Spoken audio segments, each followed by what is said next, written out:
Welcome to the Small Giants Fishbowl. This topic is how to drive business results by letting your employees bring their souls to work.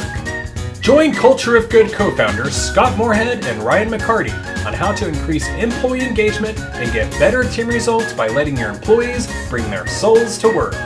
Okay, here we go. No, thank you so much, Hamza. Thank you, Julia, and the Small Giants team for making this happen and inviting us.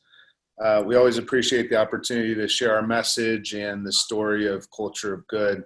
And to all of you that are on right now, I see a lot of your beautiful faces. Thank you for taking an hour out of your Friday to listen to us about the Culture of Good.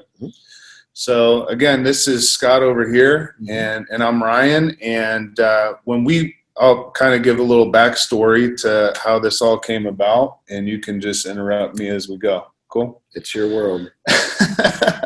He always says it's my world, and it's a happy one if you wake up as Ryan, that's for sure. When I met Scott, I was a pastor. So I had spent over 2 decades of my life up to that point in nonprofit work. And at the time was looking for opportunities to grow my influence and the opportunity to make a bigger impact on the world. Got up on stage on a Sunday morning, talked about how your why should equal your what. And beknownst to me, there was the CEO of the largest Verizon retailer in the country was sitting in the audience in the little small town of Marion, Indiana, where I pastored. And it was this guy. And I had no idea who Scott was and what he was about and what he did. But after I got off the stage, he said, "We need to grab some lunch." And so we did over chips and salsa. Which we just had a ton of chips and salsa about an hour ago, which I'm starting to feel it right now. But over chips and salsa, we introduced ourselves to each other, and Scott shared a little bit more about what he did and what he had been doing for the last couple decades himself. Yep. And I'll tell my side of the same story. So I was a fairly new CEO and was a CEO of a growing company that was a family-owned business, and we were starting to go beyond our comfort zone, and we were growing into other parts of the country. We had started in the Midwest and in Indiana, but now had locations all over into Boston and Phoenix and Seattle, and I was trying to figure out how to give everybody the same passion about the business that I had. And they were so far away from me, and they were in a completely different world and hard for me to touch everybody. I was trying to give them something to rally around, something to give them that feeling that they were a part of something bigger. And when Ryan spoke to your what equaling your why, I said the employees' what was easy. That was their paycheck. But their why, I'm like, oh God, we sell phones, and most people show up to sell phones and think they get to play with phones all day, and they quickly realize that shit's just not true. That the thing that they do most is they solve imaginary problems for rich people.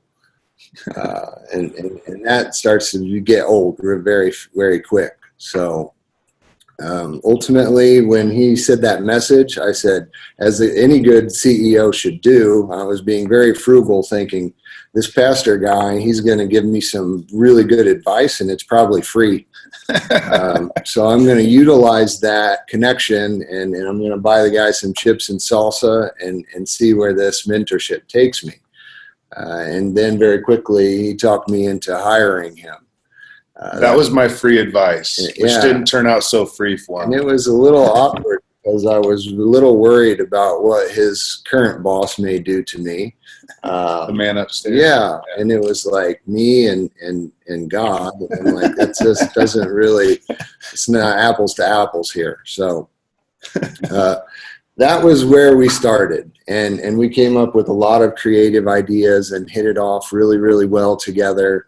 on this mission to try and make people feel like they were a part of something very special. And we had a siloed, disparate, spread out employee base that was thousands of people all over the country. And it wasn't going to be an easy task. It was not going to be simple, and we had to come up with some really interesting things, and we didn't have a huge budget. Yeah. It was a lot more huge than when I was pastoring at a church. I just want to throw that out there. So yeah. So anyway, we set out on that journey, stumbled through some landmines, stepped in some things that we shouldn't have stepped in, and had some huge wins. And ultimately what we've done is collaborate with small giants, and we've given out on the invite what the objectives are for today. And so we're going to try and stay within that framework and really give a lot of people today some practical how-tos from the standpoint of which we found success. You can hopefully translate that into your own business. And if you get some takeaways, then we will have successfully met our objectives for today. Yeah, so we'll jump right into the objectives, but one thing I want to do is just throw a risk out there, and Scott talks about this a lot, and he was facing it, is as your company grows, sometimes the risk is you lose what made you special in the first place. And you have to be extremely intentional about not just the culture that you have, but the culture that you continue to build as your company is growing. And so these how-tos, we believe, were really crucial in terms of keeping the culture not just steadfast, but growing as the company grew. So you want to jump right into the objectives? So the first objective that we'll cover is, okay, how do you build a culture strategy that's actually going to achieve results? Yeah. And that was an interesting one. Ultimately, I think many of us understand the basics of leadership, mm-hmm. and how you run your company and how you run it strategically. And building a culture, people think that you build culture over here and you build strategy over here, and they don't really touch. Yeah, because we've heard the quote that culture eats strategy for breakfast, and what we like to say is we need to figure out how to get culture and strategy to eat breakfast together, right? Like we need to figure out how to invite them, right, because they really do work together. So when we use the word culture strategy, there is a possibility of creating strategy that drives your culture and does produce results within your company. Yeah. And so what I'll show you here is, okay, Ryan and I wrote a book called Building a Culture of Good.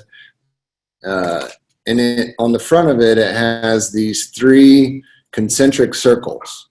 And so these concentric circles, they converge, and what those concentric circles represent to me is, okay, your company should have a cause. We talk a lot about purpose-driven companies. What is your mission? And then you have your customers, which without customers, without revenue, your business can't stick around very long. And then you have your employees. So yep. Where your employees' desires, your customers' desires, and your company's mission meet is ultimately where a culture of good really exists. That's that sweet spot. So the cause for Scott's company when I came in was all about local communities.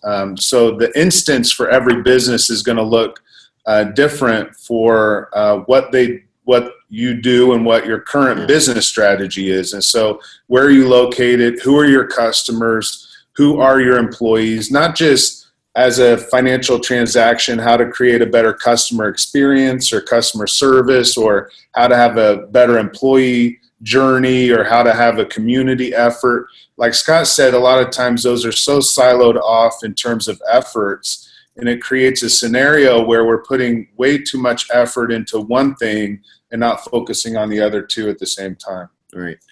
So what we did, and the story that we can tell for this is that we had to define, okay, who are our employees and what are their desires and needs and wants. And ultimately we run wireless retail. So you don't sign up to be in the wireless retail business unless you're an extrovert. When you're an extrovert and you love people and you love to get in the mix and talk and you get energy from that, there's something about connections and connections to people that matter. So that was something that we found that we had to really serve. Our customers, when you run wireless retail, interestingly enough, you would think that we would define that as somebody that wants hardware. But when you walk into a wireless retail store, really, you're seeking out something very similar. You're seeking a way to have a connection. So you have a connection to the rest of the world. You have data where you can get Facebook, where you can get internet, where you can go search out news and information. You can make calls and texts. So you're seeking out connections. And so all of our stores serve a radius, and they serve a local community. So this was the magic and where it started to happen is we defined our strategy and our culture, and we started to find where that sweet spot was. We had to serve up something that connected us to the community, and it had to be hyper local, and it had to be built around people and helping people. So. Yeah, and up to that point, I had in the city that I was pastoring in did for almost a decade a simple backpack giveaway with school supplies, and I saw the emotional feeling that people that volunteered for that event got when parents came up and received a backpack with their child, and it was more than a giveaway. It was a tangible way to say, that we care as a community for you as a person. And what we did right from the very beginning when Scott hired me to come into the company is we figured out a way to scale that effort to the place where we could do that across, at that time, I think something like 35 states. And so we scaled a backpack giveaway that started in a small town the first year with 25 backpacks to the first in about 3 or 4 months after I got hired by Scott, we did 60,000 backpacks with school supplies across all the stores. And that can easily be a one and done effort. And that's not a good strategy. It's not a good strategy to pick a community effort or a cause and then do a one and done and then say, man, don't you feel proud about where you work? But we got all these emails and messages back from employees that said this was a defining moment in their life. And so the real story is I went into Scott's office a few days later and he said, how do we do that again this weekend?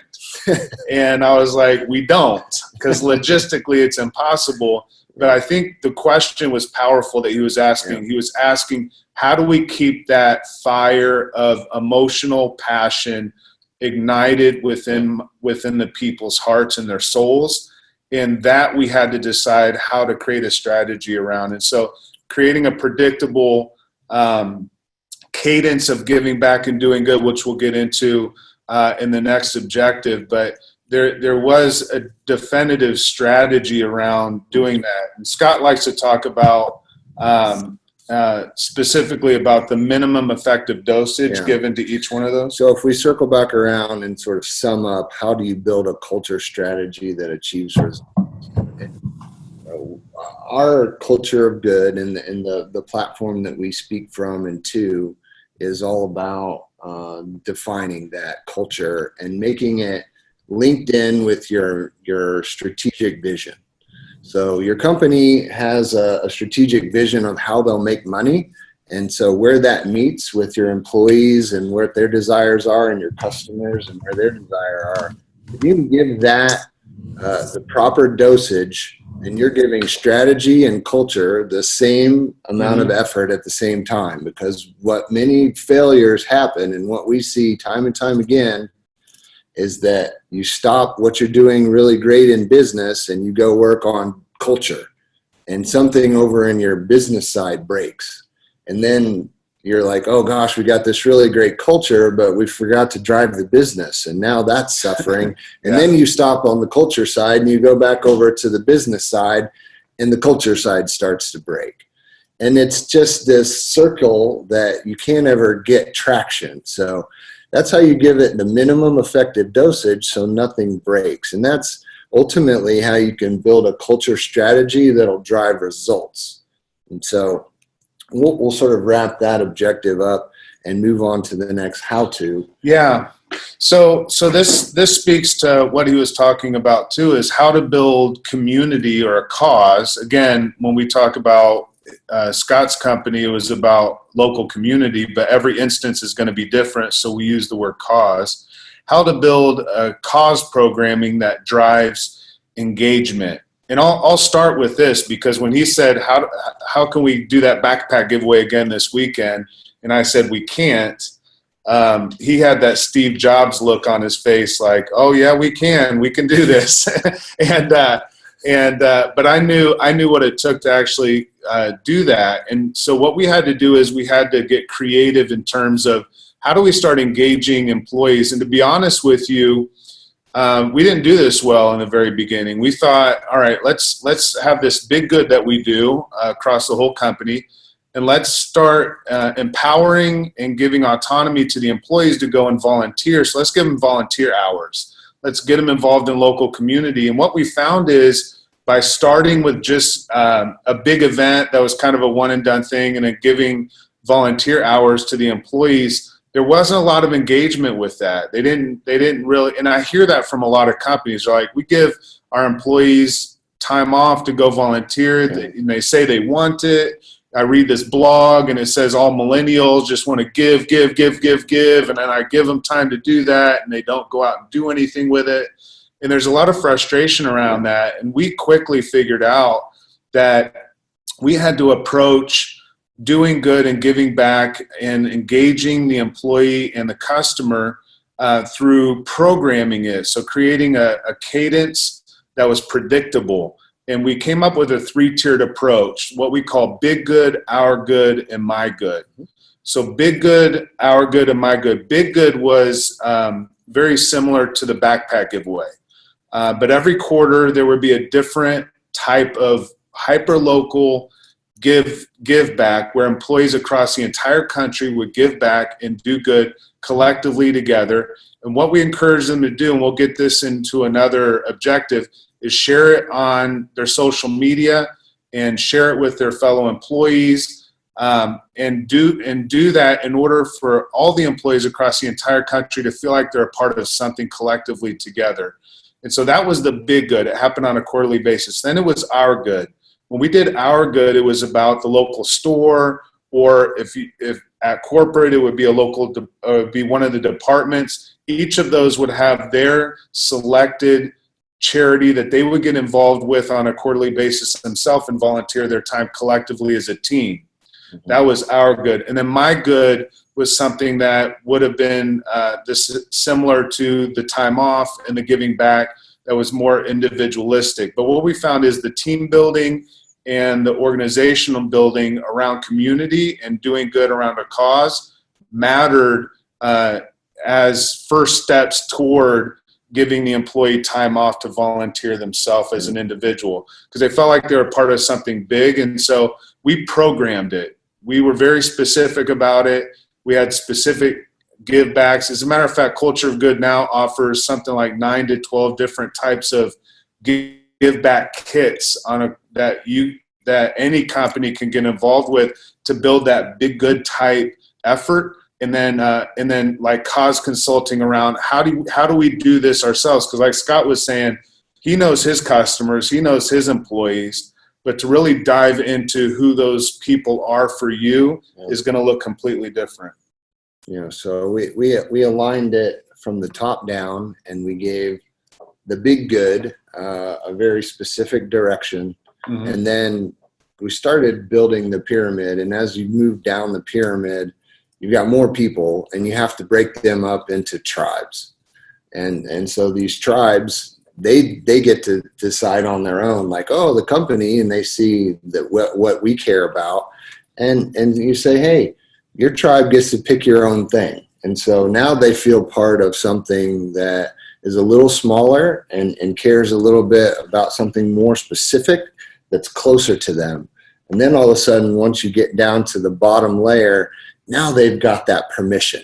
Yeah. You can say that you give people permission to care, but you have to show them how to have permission to care. And that was the difference, is once you curate this big event, that it's really just, you don't have to pay to play, you just have to show up. Yeah. And then all of a sudden you give them a little bit closer choice, that's something that's closer to them, but they're still a part of a tribe. Then they get comfortable, and now they're in that safe zone, and then you give them autonomy down on the very bottom layer to say, now I get to really choose what I care about, and now I'm going to go focus in on that, and I feel okay. Yeah, I feel like I've earned that right to care, because my company, I know, cares. Yeah. So think about this in terms of programming, the alignment around your strategic intent as a business. So think about your strategic intent. What is the outcomes that you're going for as a business? How would you define success if you were knocking it out of the park? What would that look like, and what is your strategy around getting there? What are your employees' behavioral traits? And this is an important idea that, again, we're not on here to sell anything, but when we go into companies, and the same with Scott's company, we're looking at the behavioral traits of the employees. And this gets back to, who are my employees? Not just how many do I have and what are their job positions. Who are they as people, as human beings? And knowing their behavioral traits, taking them through the DISC system, getting to know them. We do all that with companies, to be able for companies to actually discover who my employees are. And then what are my customers' needs and desires? So it comes back also to the customer, and recognizing that the customer is not just a financial transaction. Yeah. It's not transactional. Business is more than transactional. It's relational, and making sure that we're looking at it that way. So is there alignment between those three? One of the examples we give of a misalignment would be like Goldman Sachs. We have a fun story about that, because we got a chance to have dinner with the consultant that ran the culture change for Goldman Sachs, and it was employed by the chairman of the board of Goldman Sachs. Well, let me make sure no one on here is from Goldman Sachs, right? Okay, good. Yeah, if they are, they're going to think this is funny stuff, because it's all true. Yeah. And so this gal, incredibly smart. She's a professor at Georgetown. She ran this culture change for them and brought in 40 or 50 different consultants. And the chairman of the board wanted to let the world know that Goldman Sachs cared about the rainforests in South America.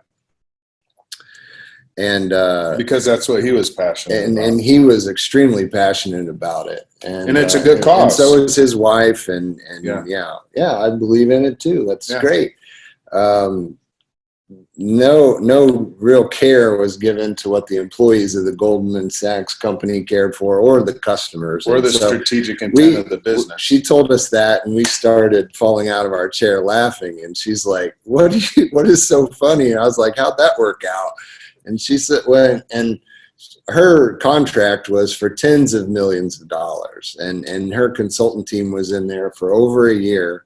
And while the consultants were there, they raised a lot of money for the rainforests of South America. But the second they left, the whole thing fell apart. It wasn't sticky. The employees it was not driving engagement, and it was certainly not driving customer awareness, because none of the concentric circles that we talked about, none of them touched. And that was where it was really proven out that there's something to making your strategy and your culture really part of the same effort. And so that's a good example of on the bad side, and then one of the examples we give on the good side. Yeah, I mean, you guys all heard of Tom's, and obviously, you buy a pair of shoes, you give a pair of shoes. Is a really good example of starting a business with a really strategic, intentional cause that's programmed into, and obviously you can't do that with every type of business model, but we've got an example of a company that we work with called Redux. And so Redux has a patent on a machine that if you drop your phone in the toilet, we would probably throw it away. However, if you want to keep it because you have pictures on there of your grandma that you want to save, the machine has a patent that's able to absorb water out of the phone and fix it and eliminate it and bring it back to life. And so if you just stop for a moment and think, what could a company that's eliminating water do that aligns with their strategic intent, that makes the world a better place? Let's give water where it needs to be, since we're taking water away from where it shouldn't be. And so that's a really clear example of a company that we work with that has a cause that aligns with their customers and their employees. It just makes sense. And a lot of times when we're doing efforts, it just doesn't make sense to our business. And so we want to make sure, as we're teaching this, that you think about alignment to your intent, your strategic intent. So we'll take a quick pause, and if we have questions now, then Hamza, you'll help us with that, right? Yeah. So just a reminder that you guys can submit your questions through the chat feature, but since we have a pause, you can just quickly wave or unmute yourself and ask your questions.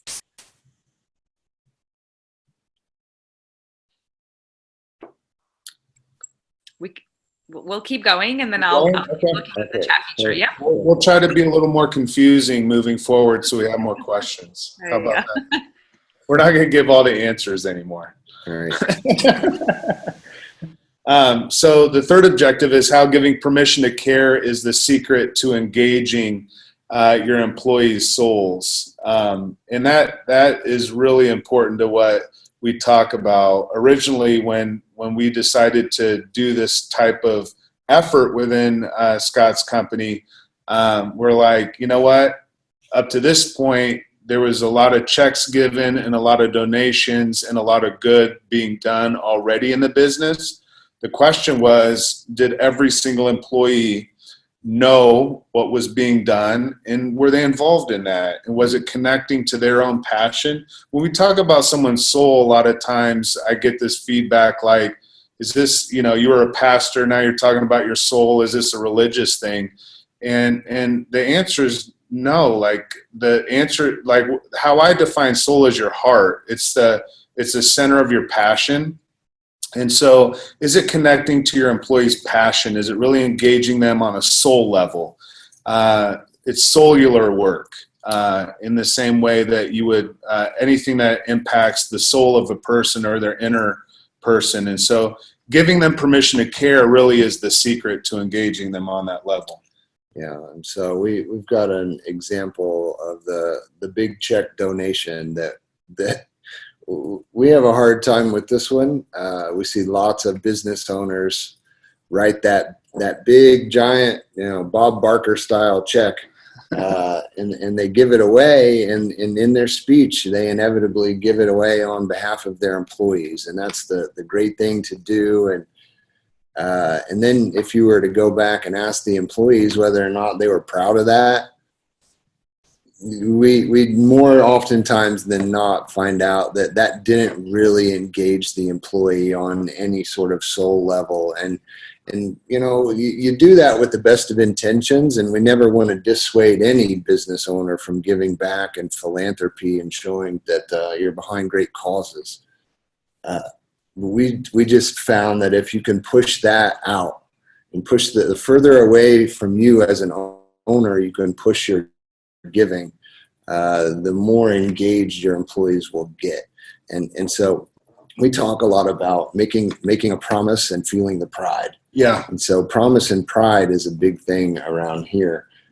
Ultimately, as the owner, you've made that promise, and you don't have to cut the big check and be the one to present it to ultimately have your employees feel proud. Yeah. The closer that you can get it to them, the more pride they'll feel, the more engaged they'll be, the more loyal they'll be, the longer they'll stay, the harder they'll work. Yeah. And all of that really goes tightly woven together. And so, yeah, and it helps to dissuade the idea of creating a culture of distrust or skepticism within your employees' minds when they see an owner writing a check and saying we're doing this on behalf of the company. The employees are looking back like, no, you're doing it for your ego, or you're doing it for a PR push or a marketing campaign. But when you give the resources to your employees and say, now you go and do good, you go and connect where you're passionate, where you want to make the biggest impact. Like, we believe in you. We're giving you permission to care. This isn't about the company just being known for this. We want you to go into your local community. We want you to connect your work with something that's far more meaningful than just showing up for a paycheck on a weekly basis. And again, I want to reiterate, as we're talking about this, we talk a lot about community and cause, but when we're talking about culture, culture is what most of your people are doing most of the time. And so when we talk about a culture of good, we're not just talking about how to sow a patch of doing good on the outside of your company. We're also, as Scott was talking about, how are you leveraging the good that you want to do in the world to drive your business so that you can do more good? And we'll get to that here in just a moment.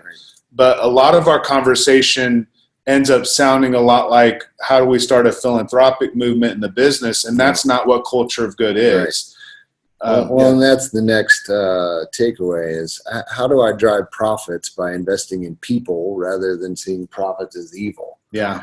And this was probably the biggest challenge that we encountered to date in trying to roll out a culture of good. Yeah. And this is, people are acculturated in our society, in our country, that nonprofit work is over here and for-profit work is over here. Yeah. And they really can't touch.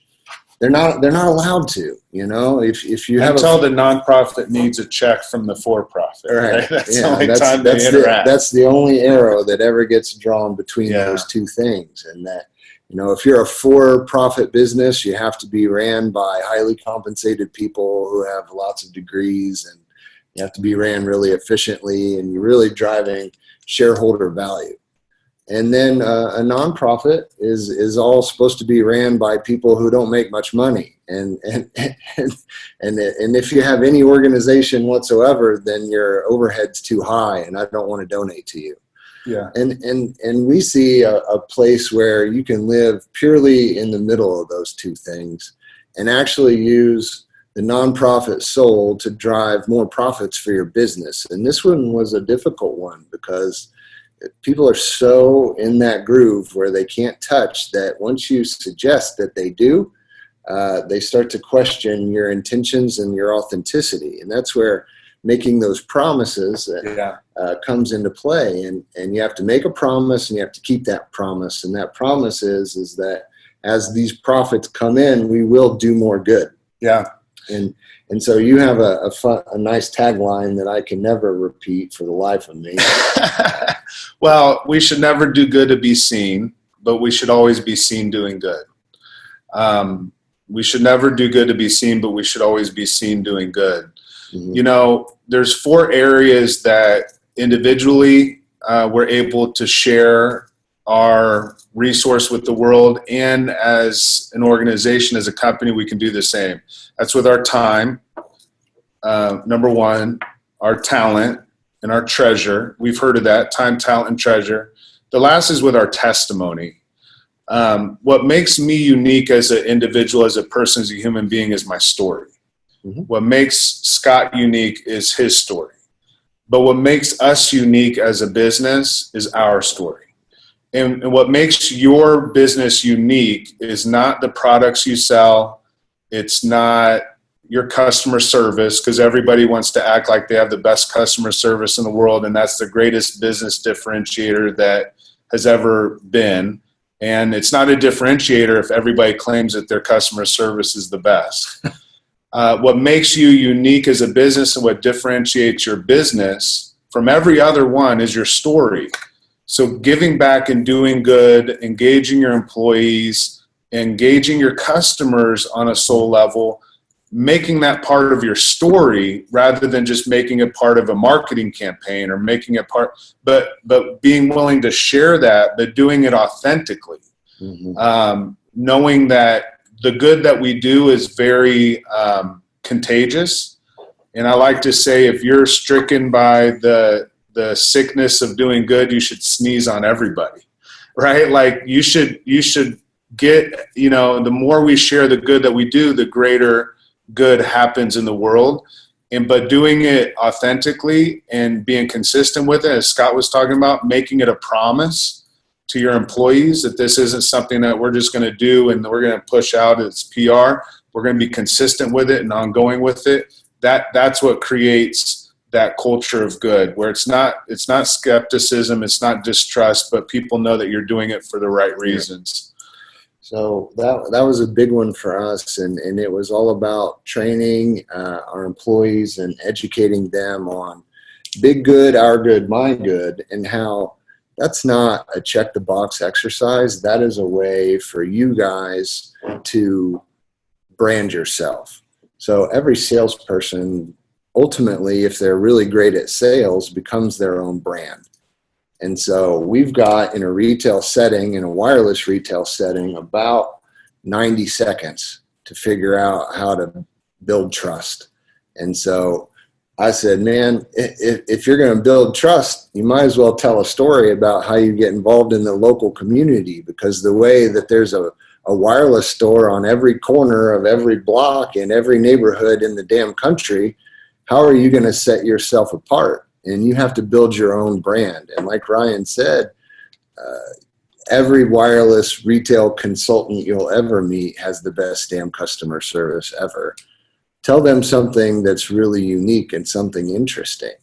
And it's not bragging if you're talking about how you're getting involved and you're connecting, if you're doing it authentically. And you're making that promise and you're keeping that promise, because then you deserve to be proud of that. Yep. And then you're just sharing. Yeah. And when we talk about culture being what most of the people are doing most of the time, getting them involved in doing good and engaging them has everything to do with feeling. Feeling becomes belief. Belief becomes behavior.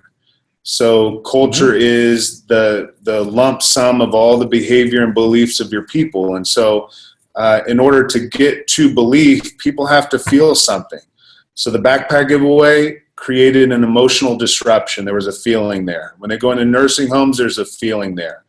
When you make promises and you stick to them as a business owner, and they're able to make promises themselves and stick up to them or live up to them, you feel something. You feel pride.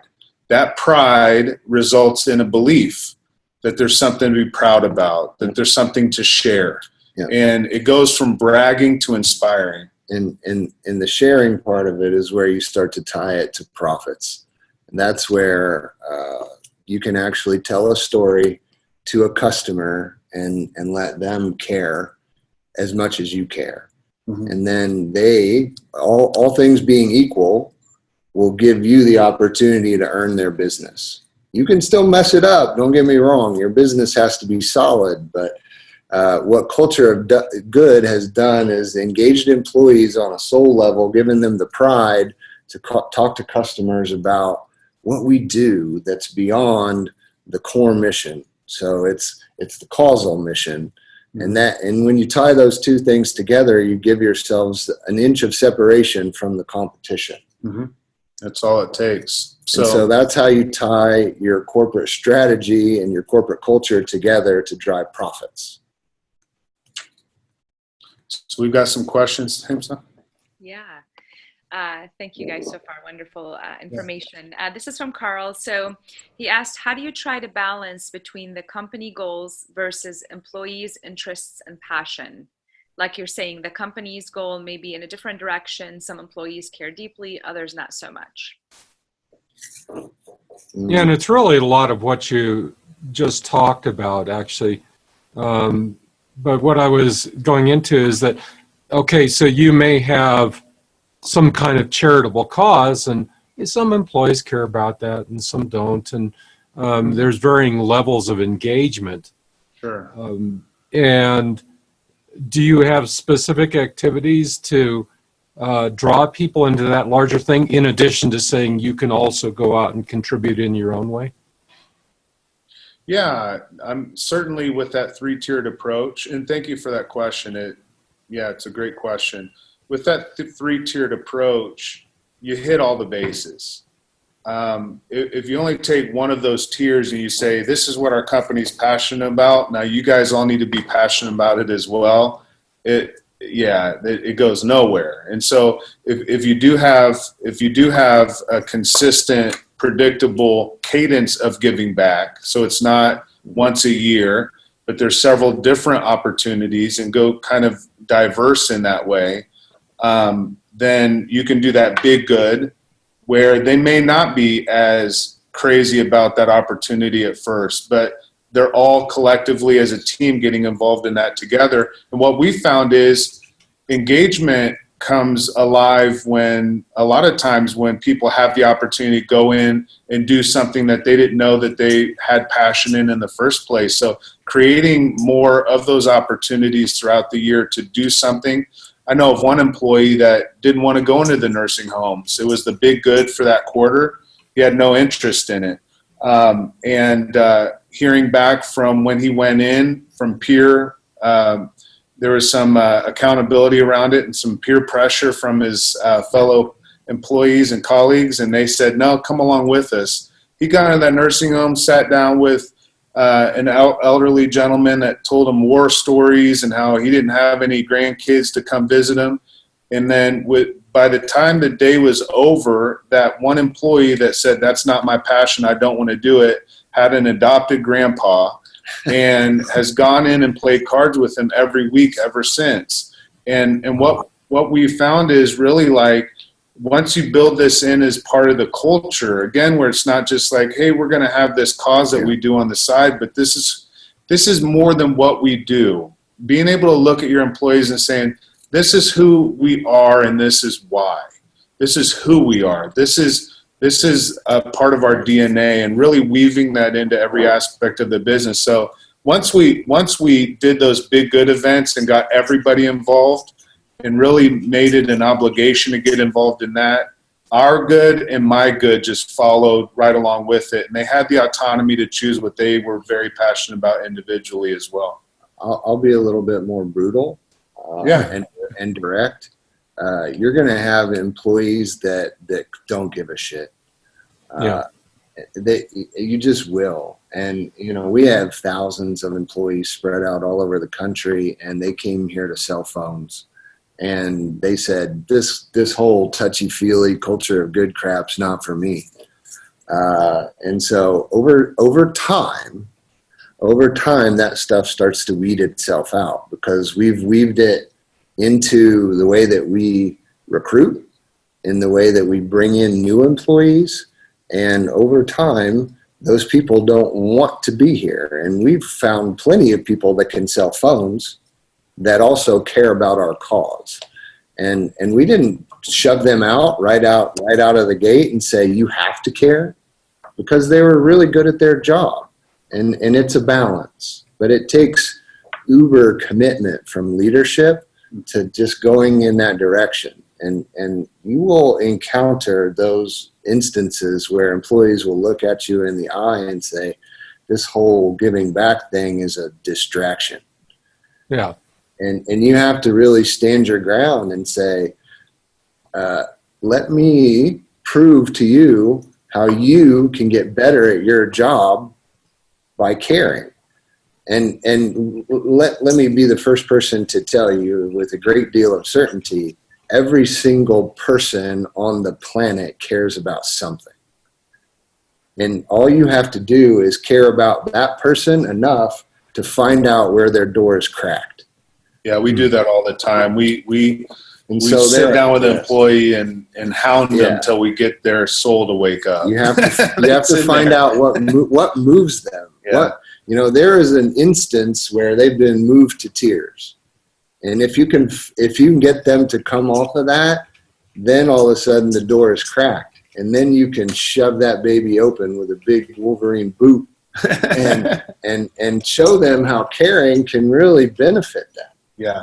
So it just takes time and commitment and sharing to show that most of those employees, they want to put up that facade in that front that they don't care and that it's a distraction. Well, you have to prove to them that there's something worth it for them in order for them to even budge. And that's possible. Yep. Fabulous. Thank you. Thank you. What we're going to do for sake of time, we're going to move on to the next objective, and then we'll get to some questions at the end. Is that okay? Of course. All right. This next one, I'm going to pull up a slide here. What we found after, 3 years? 3 years into this, Scott and I decided to embark on, a little over 3 years ago, we started to embark on writing this book, Build a Culture of Good. As we were doing it, we realized we didn't know, we knew what we had done, we just didn't know why it worked. To be honest with you, we were just dumbfounded when people said, "What's your secret sauce?" It's not like we were KFC and we really knew what it was, but we were hiding it. Like we really didn't know what the secret sauce was. So we brought in organizational psychologists and did some hundreds of hours of interviews and questions and surveys and trying to boil down why did the employees believe and what was about the culture of good that inspired them, that made it work, that caused them to really get engaged in this, and that really drove the business. And that's what we discovered, that there were 5 what we would call promises, 5 promises that were being made that if lived up to, that's what we talk about, promise and pride, 5 promises if lived up to really created the culture of good and really developed what we now call the culture of good. So I'm going to pull those 5 promises up and we'll go through them very quickly, but they're very important to what we talk about in terms of a culture of good. And so there it is on your screen. Hopefully you can see that. Number 1, I'll just read through these. Some of them are pretty self-explanatory, and we'll hit on a little example of what those mean. But number 1, we've talked a lot about this on this webinar. Number 1, care for people in the world around us. So this is looking for opportunities, being intentional about looking for opportunities to care. That could be through big good, our good, or my good, right? There's opportunities all around us to do good. It can be small. It could be a big philanthropic effort. It could be somebody's walking toward the door in your office and their hands are full and you jump out of your seat and run over and open up the door for them. We're talking every opportunity to care. We teach that through the culture of good. It helps to build it. Number 2, drive the business to greater success so that it can do more good. It's a 2-part. So care and drive the business are really crucial, as Scott talks about. Driving the business could be everything from looking at what you do as an employee and asking the question, how can I advance my career? How can I develop myself so that I can drive the business? How can I use the good that I do to drive the business? In every aspect of what you do, connecting your everyday work and what you do with the impact of how that makes a difference for the company. Number 3 is connect. We will connect with the people around us. This is being willing to stop and take time with people and listen to them and have conversations. And this is an easier one sometimes for people that are extroverts because they're going around and doing a lot of connection stuff with people. So it takes a little more intentionality with introverts within your business. But it even goes beyond that. It's also asking, how do I connect the customer to the cause? How do I connect the cause to fellow employees? It's all about connection. So it's making those connections. Number 4 is about inspiring others to do good with us. This is going back to what we talked about in terms of bragging. Are we bragging when we share the good we do? No. We're inspiring others so they can come and do good with us. So rather than saying to the customer, you come spend money with us and we'll go do good with your money, say to the customer, come do good with us, get involved. We invite the customers to come to the backpack giveaways. We have people from the community come, and we inspire other businesses to get involved.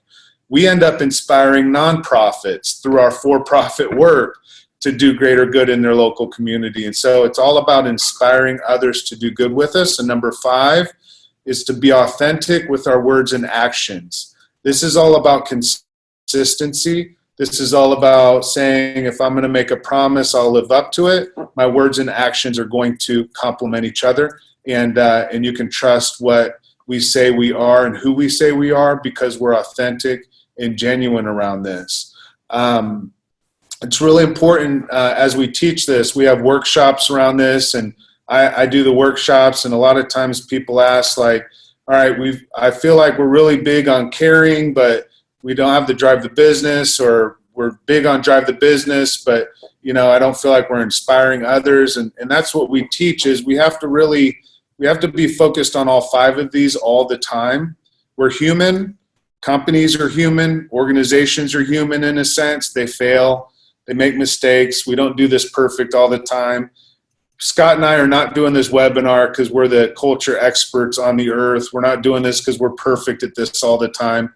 We're doing this because at the end of the day, these 5 promises are something we're giving our damnedest to live up to. Do we hit it out of the park every time? No, but we keep swinging. And that's what we teach with companies, is these 5 promises seem very simple, but we had to discover ways, and we'll get to this in the last objective. I think we're just about out of time, but the last objective I'll move on to, because they complement each other, is how do you measure your culture to empower employees to build a culture of good? And this is how we do it. We take these 5 promises, we identified thousands of observable behaviors around these, and then we started aligning the very top observable behaviors around each of these promises. And so we have a short list of observable, objective behaviors that connect to each of these promises that we teach. And then we have employees ask the question on a weekly basis and rate themselves subjectively, but also objectively based on these observable behaviors. How am I doing on a scale of 1 to 7? Am I very proud of how I'm doing, or not proud? And then on a monthly basis, they would then do the same on a radar graph for their team. And then on a quarterly basis, they would do that for the entire organization. So we're getting constant feedback. We're seeing the ups and downs. And we're not saying to an employee, if you're a 2 this month, we want to make sure you're at 7 next month. We're saying little by little, we're going to increase how much you care, how much your team cares, and how much the organization cares, and for each of one of those promises. And that's how we measure, and that's how we really motivate and manage to these promises, and that's how the culture good is built. Does that make sense? I don't know. Is there anything? I like throw all that out because that's really important, and we have like 6 minutes left. So hopefully there's some questions. Also, if you're okay with it, I don't mind people sending questions on the email. Me on email. I'd love to correspond if there's any way that I can help answer questions and Scott can help. You can reach either one of us on scott@culturegood.com or ryan@cultureofgood.com. Great. Really simple. So anyway, Hamza, go ahead. I'll leave it to you now. Awesome. And we'll share the contact information directly after, so you guys Okay. can look at it. But the floor is open for questions. We do have a couple of minutes. I'll ask one real quick on behalf of members. So could you guys give an example? I know you're doing this work. Obviously, you're helping other companies do this now that you've had a run at it yourself. Could you give an example of maybe a small company space that you've helped do this, and maybe some tangible results that you've seen?